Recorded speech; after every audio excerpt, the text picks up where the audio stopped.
लाल टोपी पहनते हैं, साइकिल पे घूमते हैं, क्रिकेट खेलते हैं। आप जानते हैं कि पिछले विधानसभा आम चुनाव में हमारे मुसलमान समाज ने उन पर पूरा भरोसा जताते हुए एक तरफा उनको वोट डाला। कितनी बारी हमारे मुसलमान समाज के ऊपर अत्याचार हुआ है, परंतु इनके मुंह से एक शब्द नहीं निकला।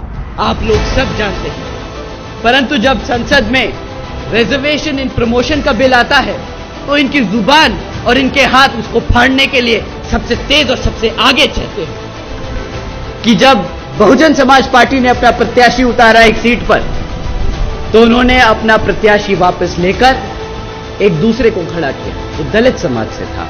वो हमारा वोट काटने का काम कर रहे हैं। जो हमें बोलते हैं ना कि हम वोट काट रहे हैं, उन्हें अपने गिरबान में झांक कर देखना होगा और अपने समाज को जवाब देना होगा कि तुम असली में नुकसान कर रहे हो इस भारत का, या तुम जिस पे उंगली उठा रहे हो वो कर रहा है।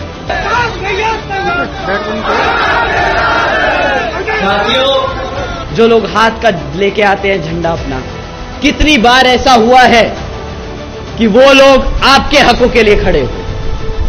वो पार्टी जिसने बाबा साहब को भारत रत्न देने से मना कर दिया था, जिसने बाबा साहब को भारत रत्न देने से रोक के रखा, वो पार्टी आज बोलती है कि हम एससी एसटी और ओबीसी समाज को, हम एससी एसटी ओबीसी समाज को आरक्षण देने की पूरी कोशिश करेंगे। क्यों भाई?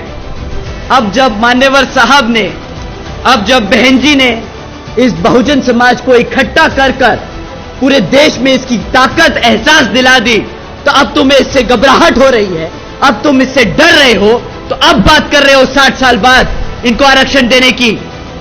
साथियों, ये पैदाइशी गद्दार है, इनको जवाब देने का कोई फायदा नहीं। वोट देना तो दूर की बात है, इनकी तरफ मुड़ के भी मत देखना।